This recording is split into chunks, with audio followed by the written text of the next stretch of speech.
Hello, friends, and welcome to the Exploring Washington State podcast. My name is Scott Cowan, and I'm the host of the show. Each episode, I have a conversation with an interesting guest who is living in or from Washington State. These are casual conversations with real and interesting people. I think you're going to like the show. So let's jump right in with today's guest. Well, welcome back to this episode of the Exploring Washington State podcast. I'm with the Mayor of Carnation, Jim Ribail. Jim, I said it right, correct? I mean, you did. All my intros lately have started with a guest. I said it right, correct? It's really bad. So Jim is, like I said, the Mayor of Carnation, and I have never had a politician on the show yet. We talked about this a little bit when we talked before. And so, you came recommended, and we'll talk about that in a little bit. And so, sure. Welcome. And why don't you give me a little bit? Well, let me ask you this. I'll start with a question. What got you into politics? That's a good question. Because I'm probably the most reluctant politician that you'll interview. I was concerned about some things that were going on in the city, 10 years ago. I went to a lot of meetings, went to a lot of city council meetings. I was there for probably 2 years, off and on, but in a big way. And I was always there complaining and asking questions. And finally, I said I should probably put my money where my mouth is, or my foot where my mouth is, one of the two. Or both, maybe. I don't know. And run. And so I ran. I lost the first time by 27 votes, which was kind of interesting. And then I ran again, and I ran unopposed that time. And so I've been on city council going next year will be 8 years. So I'm in my second term right now. Okay. And can you please explain how the city council incarnation works? Because when I did a little bit of quick research, it seems like the mayor is appointed by the city council. That's correct. So there's two forms of government in Washington. One is a strong mayor and one is a weak mayor. So I happen to be a elected politician and a weak mayor. So add that all up. But what the weak mayor is basically that your peers on city council vote for you to be mayor. You hold that position for 2 years. Okay. Once you've been there. So I know very little about politics. So am I accurate that you missed the meeting, and since you weren't there, they made you mayor? Is that how it works? This time I was there, okay. But that is how it works a lot of times with committees. Okay. Well, you weren't there, so we appointed you. Right. So as a weak mayor, and that's a terrible term. It is. I'm sorry. It's just it's a terrible term. But as an appointed mayor, how about that? I'll call you an appointed mayor. There you go. What? As the mayor, do you have an extra vote at city council? What does this work?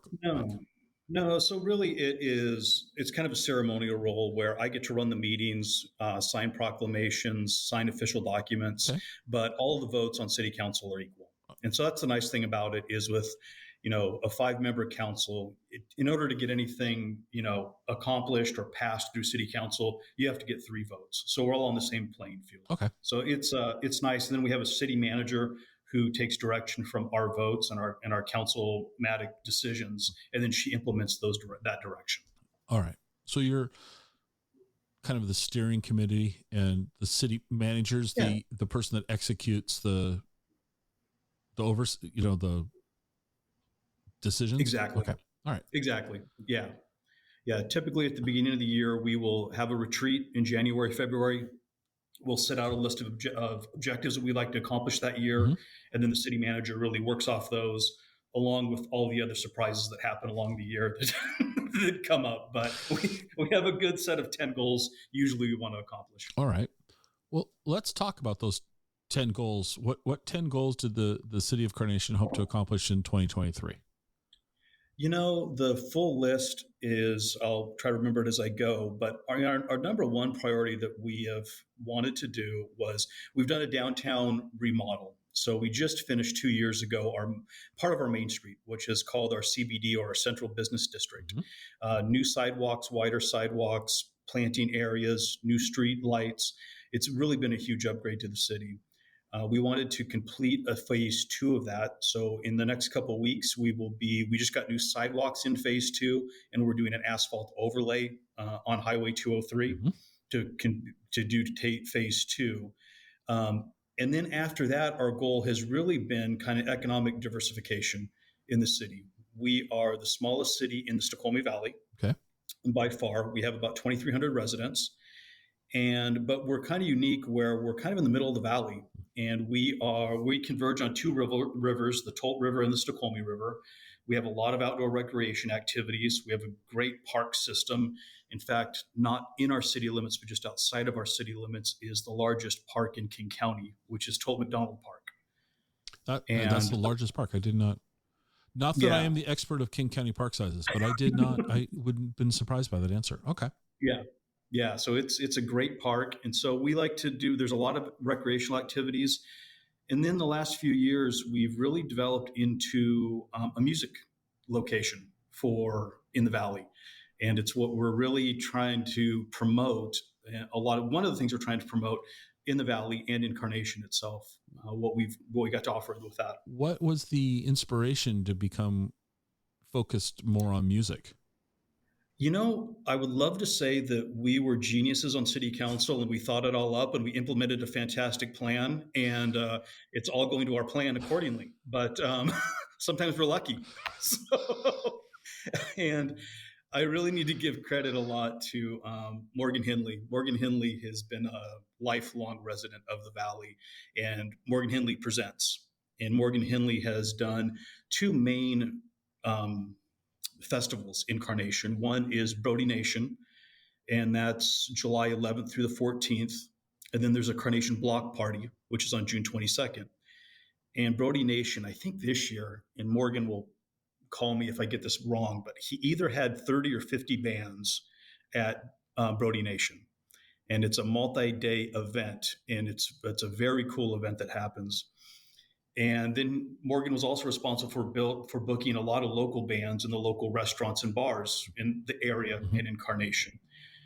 And then since then, we've had Remliner Farms, who has gotten more into the music venue. Mm-hmm. So now they have a facility when they put in a brewery, and they have live music there Friday and Saturday nights generally with the brewery, which has been a great addition. And then we had a local event center kind of, it's a gathering place, and that's what they like to call it. And it's Miller's, a gathering place. Mm-hmm. And they are booking a lot of cool acts that come through Carnation, generally on a Friday or Saturday night. It's a small venue. It's very cool. And so it's a small, intimate type setting, but the bands that they get going through there, you're going to see them, become famous in the next 2 to 3 years. It's really cool. Okay. I know. Other than that, I know Remlingers. I had Nathan on recently. In fact, that's how you and I got introduced. Is Nathan threw you under the bus and said you should be on. But and I do think Remlingers has changed since I would take my kids out there 25 years ago. It's changed, and I haven't been to Remlingers in a while. So it's like the changes that have been happening there pretty significant. Yes. And he also mentioned they're going to have an outdoor amphitheater now type thing. Yeah. And he's also, it seems like he's trying to get Remlingers to be a good supporter of music too, which I think this is awesome. Yes. Why? So how does Carnation, the town of Carnation, benefit from having more tourists? Of tourist dollars, we understand that, but as a music location, how is the town benefiting from this? What are you seeing as positives of people coming into Carnation for festivals with 30 to 50 bands? It's introducing a lot of people to the Valley and a lot of people to things that we have going on out here. So when they come out here for a music venue, they usually will stay for, a couple hours, take a look at things. Another good example is if you're a Lego fan and you're watching the show Lego Masters on TV right now, the gentleman that helped us redo our street project was our project engineer, Jordan Perry, is actually on that show right now as a contestant. And he had a big kickoff party at Miller's, and there were people from all over the Seattle area that came over to watch this show that was debuted at Miller's. And I'm talking to them, and they're from Kirkland and from Seattle, and they're saying, "Hey, we've never been here, but this is a great little town. We went and we had a drink over at the Mexican restaurant, and then we walked down to the little pizza place and had a slice of pizza and some ice cream, and then we came down here to watch this. And we want to come back out here. And what else do you guys do?" Well, we have great access to the Snoqualmie Trail, so you can actually go from North Bend all the way to Duval on a trail. So whether you're running it or biking it or e-biking it, it's a great little back way to see the Snoqualmie Valley in a big way. We have a great park system that I mentioned a little bit earlier. We have a Frisbee park in downtown Carnation that people come to. We have Memorial Park that has pickleball courts and a new basketball court that we put in. We actually have one of the best skate bowls in the area, which is unheard of, but we've had that for about 20 years. But people travel all over the place to come to our skate bowl that's in Memorial Park. So you just kind of find little hidden gems in Carnation that you don't know unless you actually come here and spend some time. And so that's why I think, people coming and enjoying the valley is pretty cool. That is very cool. I mean, I wasn't aware of any of that stuff. I knew about the trail. I mean, I haven't stepped foot on the trail personally because it would involve activity and I don't do that well. But no, I was aware of the trail, but I wasn't aware of any of these other things. I've driven through Carnation, from North Bend to Duval, from Redmond through Duval. I've driven through. I'm familiar with Carnation in the sense of I've been there before. I'm not trying to say I'm familiar with it. Obviously the things you're sharing with me.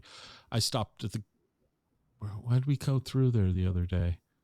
Oh, we'd dropped our dog off in North Bend and we went and saw some live music up in Conway. So up in Skagit County. And on the way home, we went to get the dog. We went the back way and we stopped in Carnation. We were going to get something. We stopped at the grocery store, drove through.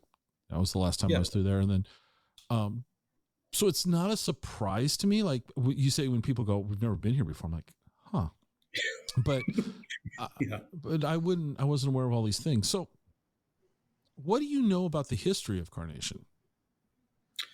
The history of Carnation it's a long one. I've been out here since 2007. Okay. So I'm still not a local. And you never will be.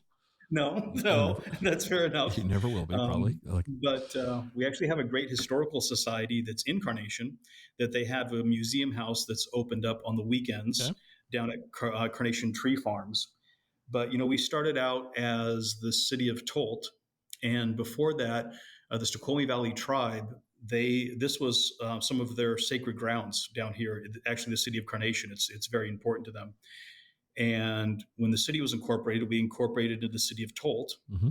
And we were Tolt for several years. At one point in time, we changed our name, I think for a year, to the city of Grand Rapids, which we don't know how that happened. But since we're on the convergence of two rivers, someone thought Grand Rapids. And then back to Tolt. And then we had a company that moved in called Carnation. And you might have heard of Carnation Farms and Carnation Milk. Mm-hmm. And it's a great facility. It's just outside of Carnation. And back in the day, they had a great partnership with the city, and the name was changed to Carnation to kind of follow Carnation Farms. And so whenever I'm traveling around the country, around the world, if I say I'm from Carnation, they're like, "Well, what's that all about? And where's that?" I'm like, "Well, do you remember the evaporated milk?" "Oh yeah, that's where I live."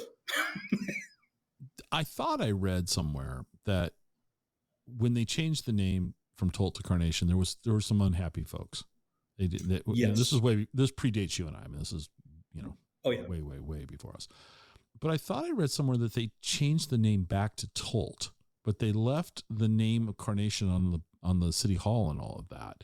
So I'm still a little confused. If you're calling it Carnation, I'm calling it Carnation, but I thought that the name was officially changed back to Tolt, and this has been like in the 30s. I think since then it's always been Carnation. Okay. All right. But yes, there is still there's still a movement to change it back to Tolt. Is In there? fact, we have a couple markers that are still in town that have Tolt, and so we have some T-shirts and stuff like that that are made up which say City of Tolt, and Okay. it's great. It's a great little local controversy, kind of not Okay. on what it should be called. So you earlier you just said you moved to Tolt, Carnation, Grand Rapids, Mm-hmm. somewhere there. Right. You moved there in 2007. Where were you at before? So I originally grew up in Eastern Washington in a little city just outside of Yakima called, the West Valley area, Atanum. Grew up in that area, Okay. and then moved to Camas, Washington, to Gig Harbor, and then to here. And I mean, you got to. I'm asking you a loaded question, but how do you like living in Carnation? I like it a lot, and the reason that we found this place is I actually moved my office to Bellevue, and I was doing the commute from Gig Harbor to Bellevue every morning, and that was I'd leave at 6 o'clock in the morning, I'd get home at 8 o'clock at night, and I had two small kids at the time, and that was not working. And so my wife and I found the little town of Carnation, and it was really similar to little towns that we grew up in Eastern Washington. Okay. She grew up in a little town called Natchez in Eastern Washington, and I was in Atanum, and we just kind of fell in love with it. And it was just quaint, small town that had a grocery store, had enough amenities, and was actually really close to Seattle and Redmond. So if we wanted to go in and just watch a baseball game or a football game or anything, it wasn't that bad of a commute, and it was great. So is your office still in Bellevue? No. Okay. Yeah. Okay. No, long story, but no longer in Bellevue. So how was let me ask you this though. So when you moved to Carnation, you were gone 14 hours a day. What was the commute from Carnation to Bellevue for you? Hour, maybe hour and a half. And that's with heavy traffic. Yeah. That's still a long time to sit in a car to go somewhere. Yeah. Yeah. Okay. Yeah. So the city, when you started this, you said every year you have like the city council comes up with like 10 idea thing. So as we're recording this near the end of 2023, what do you think's on the horizon for 2024? 2024, we've really started our economic development campaign, where we are really trying to bring more businesses into the city of Carnation. Mm-hmm. And so that has really started last year in a big way, and we see it continuing. We just approved a sale of 8 acres of property to commercial. And because of a lot of businesses getting kicked out of the Bellevue Redmond area because of light rail coming in, there is a big need for kind of light industrial, light commercial for smaller businesses, incubator businesses to come into. And that's what we're hoping to capture with that. And so what role is the city taking? So what is the city doing to try to attract these type of businesses? How does it, I guess the question is, I've never, like I said, I've never talked to a politician before. So you're sitting there and you're thinking, you guys are discussing this, and this is how the story is playing in my head. Well, we think it'd be good to have these incubator light industry businesses come out to the Valley here. What are you doing? How do you market Carnation to that type of client?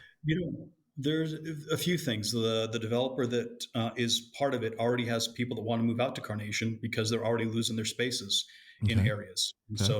So it's kind of proactive when we thought about this, knowing this was going to happen, going with a developer that knew that there were going to be people that needed to move and wanted to move. Mm-hmm. So that's the biggest thing. The other side of it is King County came out with their what they're calling I'm trying to think of the right term that they're calling it. It's I'll think of it in a second, Scott. It's escaping me right now. But creative economy. Okay. So the creative economy. So the creative economy is really speaking to the arts and crafts and actually movie industry that's happening in Washington State. And so what we've done is try to partner with King County, and we've developed a flyer that we're sending out of just like movies that have been filmed in Carnation, movies and videos and stuff like that, because we actually have a pretty good track record of things that have been filmed in Carnation. Share a couple titles with me. So the music video White Walls from Eminem, portion of that was filmed in Carnation. I'm sorry to correct you, but wasn't White Walls Macklemore? What did I say? Eminem. Yeah, it's Macklemore. So that was my fault. No, we're So gonna leave that in. But okay, so Macklemore came out there. Yeah, okay, so Macklemore came yeah. out and okay, what? So help me out on that video because I don't remember that video very well. What part did he film in Carnation? So the brick wall that he's singing the backup Yeah. against, that is the back. That's the brick wall for Miller's Incarnation, Okay. right there in that parking lot. Okay. So, and it's actually been kind of a famous picture area right now for senior pictures and things like that. So you'll see a lot of people taking pictures out there. All right. I think because of Macklemore, Okay. which is nice. So Macklemore's done that video out there. What else has been filmed out there? This is interesting. In 2012, Safety Not Guaranteed with Aubrey Plaza was filmed, a portion of it out here. Captain Fantastic, which is a 2006 featured film. Okay. Portions was filmed out here. Lucky Them in 2013 was Johnny Depp, Okay. who was actually in it, filmed a portion of it in a local house that's just right around the corner from City Hall, actually. Really? Which is pretty cool. Yeah. A lot of scenes from Twin Peaks from the TV show and the movie was filmed out here. In fact, the Grange, which is now apartment complexes or an apartment building, they transformed a local Grange into apartments, was actually Twin Peaks' City Hall. Oh, really? That was filmed in there. Okay. Yeah. Okay. And then in 2012, the movie Bigfoot with Alice Cooper and was filmed in Carnation in a big way. So a nice, I don't even know if it's a B movie. But, well, it had Alice Cooper. It had to be a B movie. Yeah. No, just B or C, but it was a trip to see a lot of things. Oh my gosh. That's some of the stuff that was filmed out here. That's kind of those are all kind of cool. So yeah.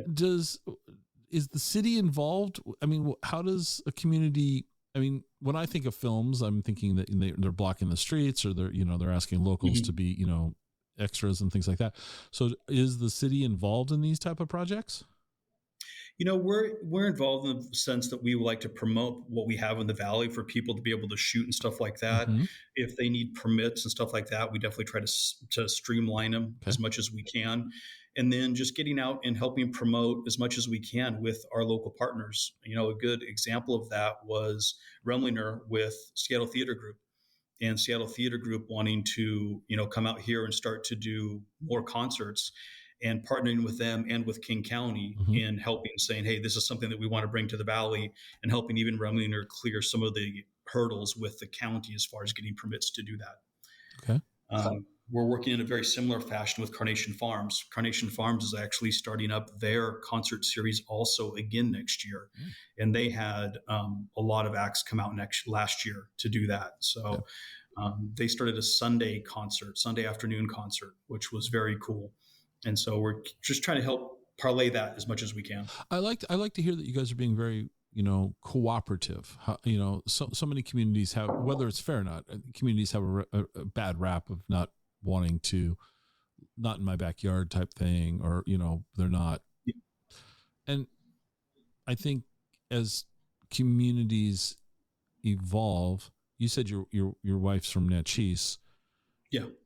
They have that music festival there now. Yeah. Does it benefit the community? I think it does. Those dollars go into Natchez, and the last time I drove through there's not a lot of reason to stop in Natchez. If I'm being honest, it's great location. Just Whereas if you I think it's a good point. And we talk to our local retailers, our coffee shops, our restaurants, our grocery store, and say, hey, when these events come into town, how does it affect your business? One of our biggest events that we have every year is Carnation 4th of July. And I'll tell you, with our 4th of July, I didn't go to it for like the first 3 years that I lived in Carnation. We always went to the ocean with my wife's family.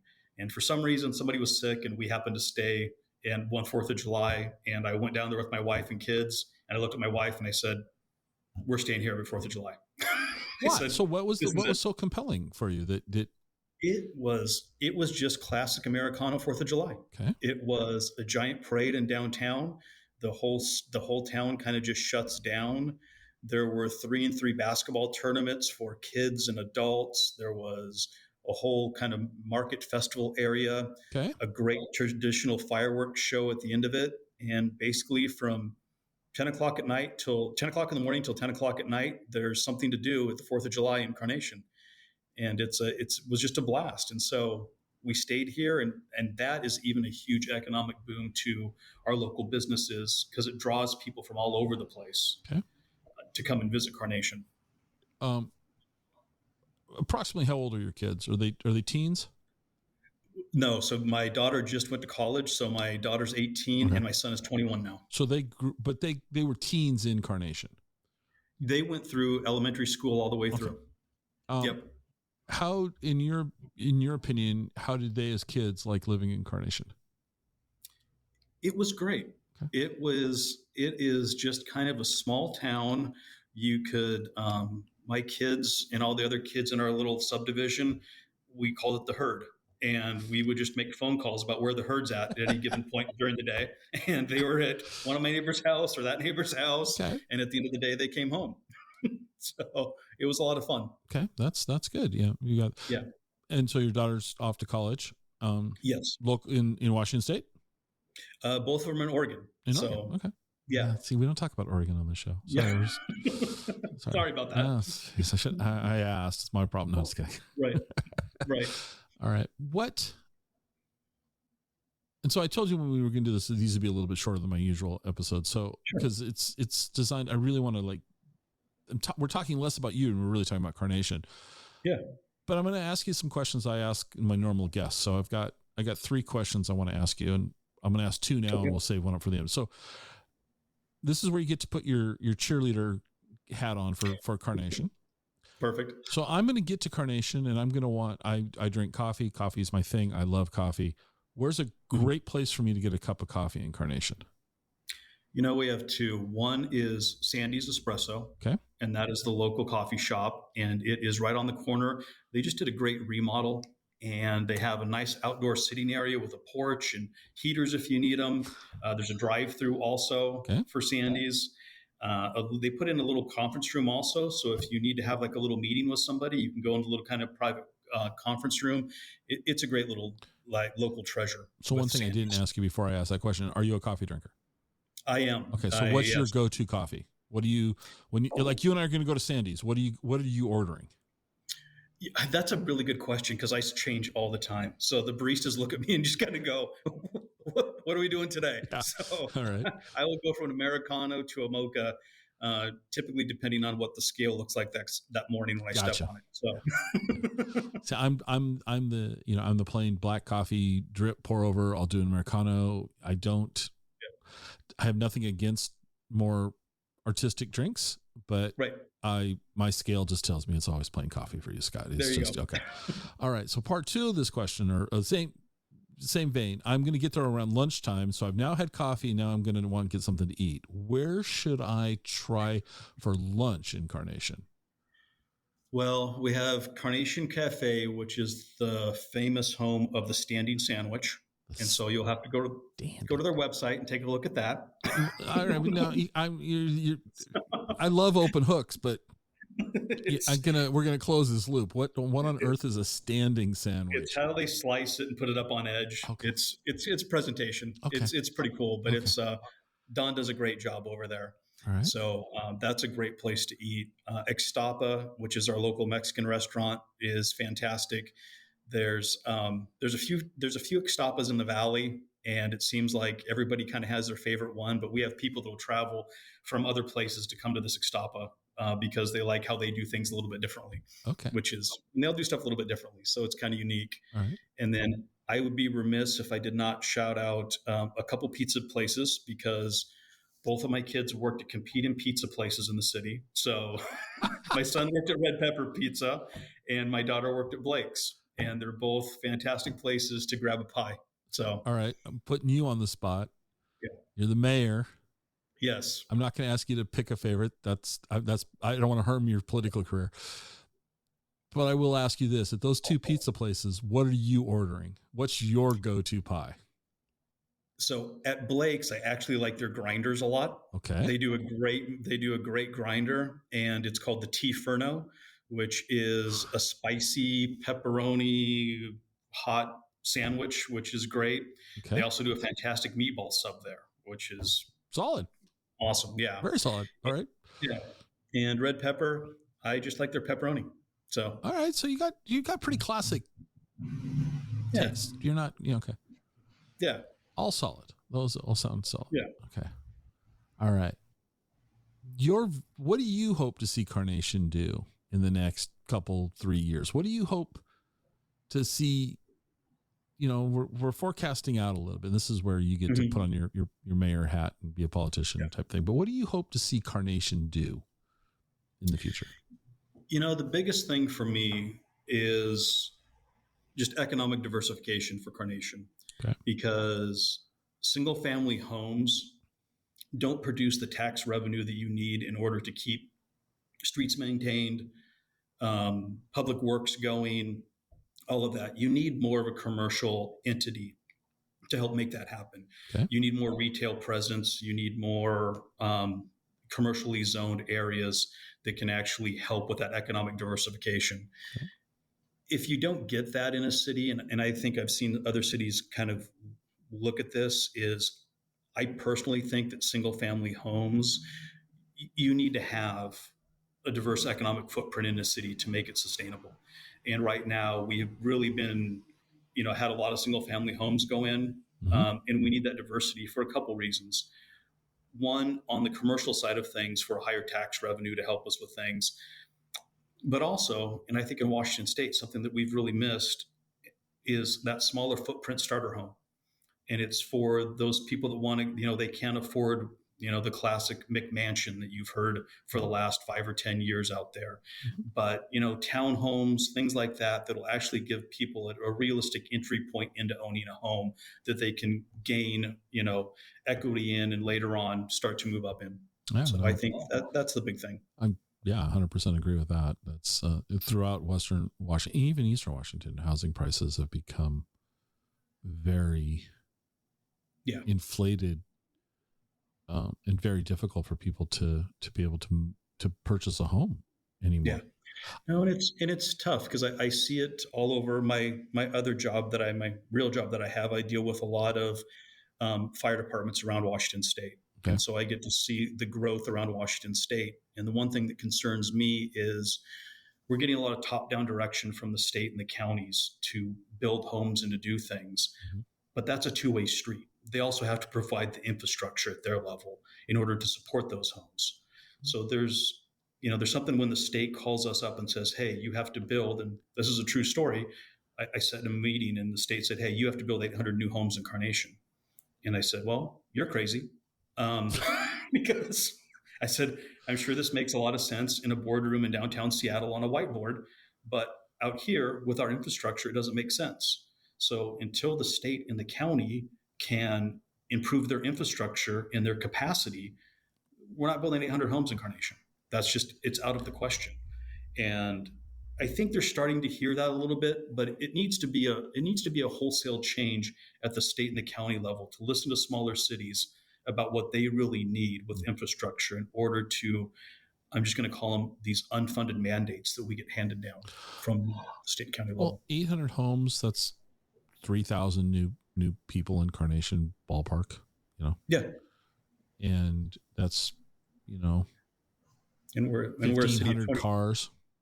Yeah. On a road that it's a 2-lane road. And you've got, sewer capacities. You got a lot of things to take into account versus just, selling a developer 200 acres and letting them split it up into, 400 homes. And then, Yeah. And I'm really glad that this council, I think in particular, has really taken a step back and has looked at this and said, what's realistic with what we can do. Okay. Yes, there is a housing crisis in Washington State. It's true.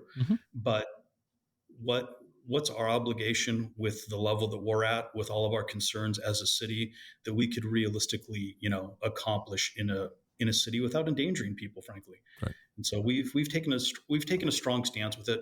And I hope other cities hear that too, because I think it's going to take a lot of cities going, hey, we need focus from the state level to fix some of these things.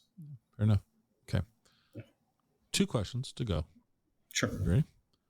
I'll ask you, this is my get out of jail free card. What didn't I ask you that I should have asked you? What didn't we cover today? I'm trying to think what we didn't cover. I don't, you know, probably our biggest tourist season is happening right now in the valley, Okay. and that's where all of the pumpkin patches are up and going. And so we have everything. We have pumpkin patches from Fall City to Duval that Yeah. everybody kind of congregates to and travels this weekend on the weekends and even in the evenings and goes out and grabs their pumpkins and all of that. And so it's a pretty exciting time in the valley. It's where we really get really busy out here. Mm-hmm. And but it's a fun time. There's local fire pits that you can rent and hang out with your family, and there's pumpkin patches and sunflower mazes, and it's pretty cool this time of Very year. good. Okay. Yeah. All right. This last question, and I want you to understand the implications of it. Your political career is probably hanging on the answer to this question, because we're going to record it and it's going to be public. And when you go to be reelected, people will have your answer. So Sure. I want you to think long and hard about it. All right. All right. Cake or pie? Oh, pie. Why? Pie. It's an easy one. So, because I'm not a big frosting fan, and that's where it's at. But and I've always grown up loving pie. In fact, I've told my family you can get me a birthday pie instead of a birthday cake any year. All right. Yeah. This question, some people are like you, just boom, here's my answer. I've got it locked down. Other people are like, you want me to pick between my children? Right. I can't. But the last part, follow up to this question. So your folks, just for clarity, he's Camp Pie. He's Right. strongly pie. So when you vote, this candidate's pro pie. Perfect. What type of pie? I like a lot of berry pies. So anything from Marion berry to mixed berry, that's my wheelhouse in pies. Okay. All right. Yep. I started Perfect. asking this. I've shared this question or this story before, but for you, just so you hear it, I was talking to a guest, and this episode never was published because the recording crashed. And this guest was telling me, she shared this, like, well, this is what we ask people, and it was like cake or pie. That's a great question. I'm going to steal that, and I have, and unashamedly, I've stolen this question, and I think because it's good-natured fun. And, but I need to keep, what I need to do is go back through the episodes and keep track and see where we're at. Unofficially, I think pie is in the lead. That's great. And unofficially, I would say apple's probably in the lead of the pies.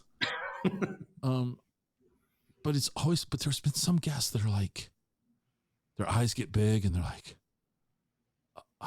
you asked me what? I can't answer this question. It's like, that's great. Come on, it's a cake or pie. There's no wrong answer here. We're not gonna, there's no wrong answer. Right. But Jim, thank you for taking the time to give us a little bit of more information on the. Is it the city of Carnation or the town of Carnation? It's a city of Carnation. It is the city. So from a naming standpoint, when does a town cross over to become a city? When they decide to? Like, we want to grow up and be called a city, or what is it? That's a good question. And I don't know, because we were just talking about this kind of off the cuff a couple of weeks ago at council.